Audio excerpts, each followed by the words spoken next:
I didn't think much of it when Mara said she needed a girls' trip. She'd been talking about it for weeks, joking about cheap cocktails, bad hotel pillows, and finally getting a break from real life. We've been married 6 years. I trusted her, or at least I thought I did. Her name's Mara. Mine's Owen. I'm 38. She's 35. We don't have kids yet. Just a mortgage, to cars, and a life that looked stable from the outside. I work logistics. She's in marketing.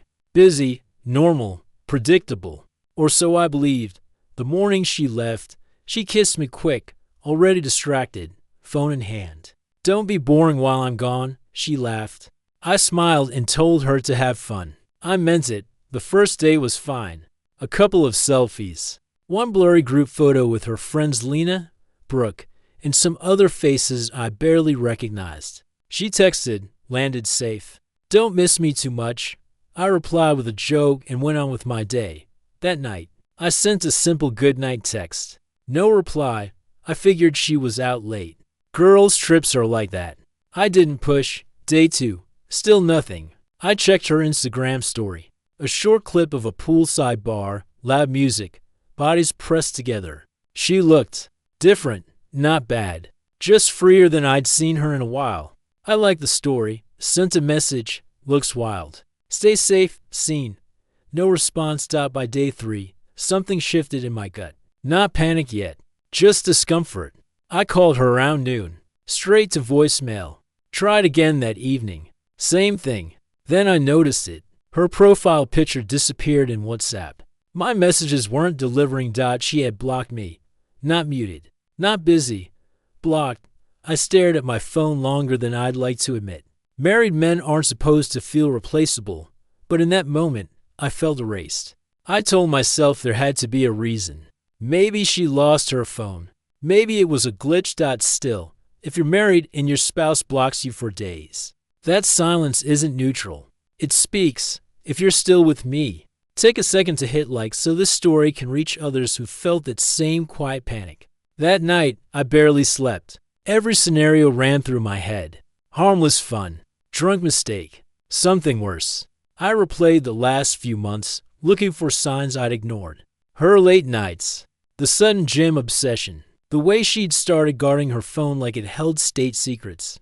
On day 4, I broke my rule and called Lena, the one friend of Mara's who'd always been polite to me. She didn't answer. I texted, "Hey, just checking, have you heard from Mara? She's not reachable." It took her 2 hours to reply. "She's fine. Just busy. Don't stress." That message did the opposite of what it was supposed to do. Busy doesn't mean blocked. Busy doesn't mean disappearing from your husband's life without a word. I didn't tell anyone. Not my friends. Not my brother.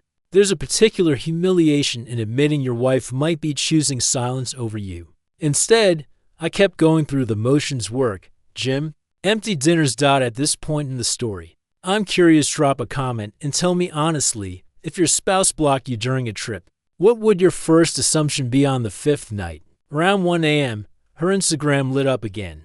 A new story. Dark club. Flashing lights. A man's arm visible at the edge of the frame.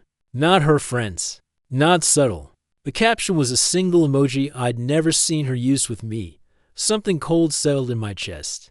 I didn't rage. I didn't send angry messages. I sat there, realizing that whatever was happening, she didn't care enough to hide it from the one person she'd vowed honesty to. If this moment feels familiar, comment the word blocked below. Not for drama, just to mark that you see it. The next morning, she finally unblocked me. No apology.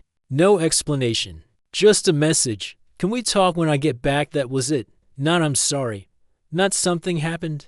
Just a request. Like she was scheduling a meeting. If you think stories like this deserve to be heard, consider sharing this video. Someone you know might need to hear it before it's too late. When she landed 2 days later, I was already done pretending I didn't know. But what she said when we finally talked, that's when I understood blocking me wasn't an accident. It was preparation. And that's where things got ugly.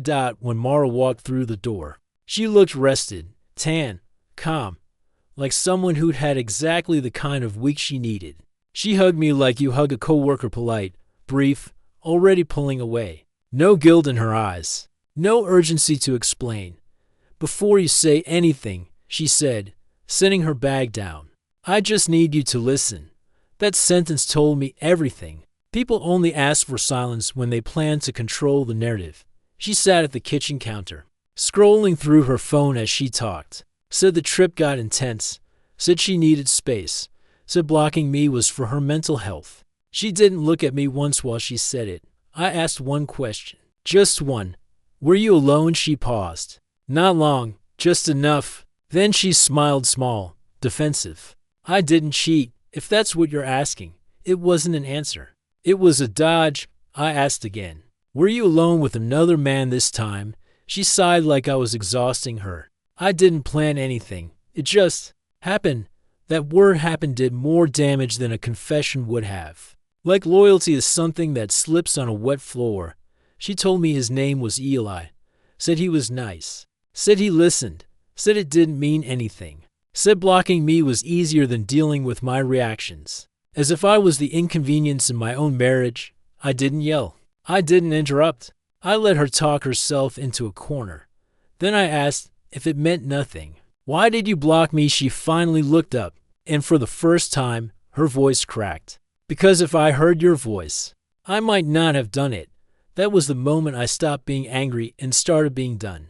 Pause here and tell me in the comments, do you think blocking your spouse is already a betrayal? Even before cheating happens, I want to hear real opinions. I told her I needed air and walked outside. Sat in my car for nearly an hour, hands on the steering wheel, not crying, not shaking, just thinking about how quiet our house had become long before this trip, about how often I'd adjusted myself to keep her comfortable, about how blocking me wasn't a mistake, it was a choice that required planning. When I went back inside, I told her I wasn't going to fight for clarity she should have offered freely. I said we'd talk logistics later. That night, I was sleeping in the guest room. She looked surprised, offended even. "You're really going to punish me for one mistake?" "No," I said calmly. "I'm choosing not to punish myself anymore." That night, I slept better than I had in months. Over the next week, the truth leaked out in fragments. Not because she volunteered it, but because lies have a short shelf life. Eli wasn't a stranger. He was someone she'd been messaging before the trip. Blocking me wasn't spontaneous. It was premeditated convenience. I started noticing how she reframed everything, how my trust was naivety, how her choices were self-discovery, how my hurt was drama. That's when I realized this wasn't about one trip. It was about respect that had quietly expired. If this story stirred something heavy, consider sharing it. Not to shame anyone, but to remind people that boundaries matter, even when no one's watching. 2 weeks later, I asked for space. Real space. Not silent treatment. Not blocking. Actual distance. She cried then. Promised therapy. Promised change. Promised transparency. But promises mean less when someone already showed you what they'll do when they think you won't. Find out, I didn't rush a decision. I gathered myself. Spoke to a lawyer. Spoke to my brother. For the first time, I stopped protecting her image at the expense of my sanity. Type the word clarity in the comments. If you believe peace sometimes comes from seeing things exactly as they are, not as we wish they were. Mara moved out last month. Not dramatically, just boxes, schedules, keys on the counter. We're not divorced yet, but the marriage, as it was, ended the moment she chose silence over honesty. Here's the part no one warns you about. Betrayal doesn't always explode. Sometimes it whispers. Sometimes it blocks you. Sometimes it waits until you're too tired to argue. But walking away from disrespect, that part feels loud in the best way. Before you go, if this story resonated, like the video, leave a comment answering this: would you forgive blocking, cheating, both, or neither? And subscribe if you want more real stories about trust, boundaries, and the moments that change everything.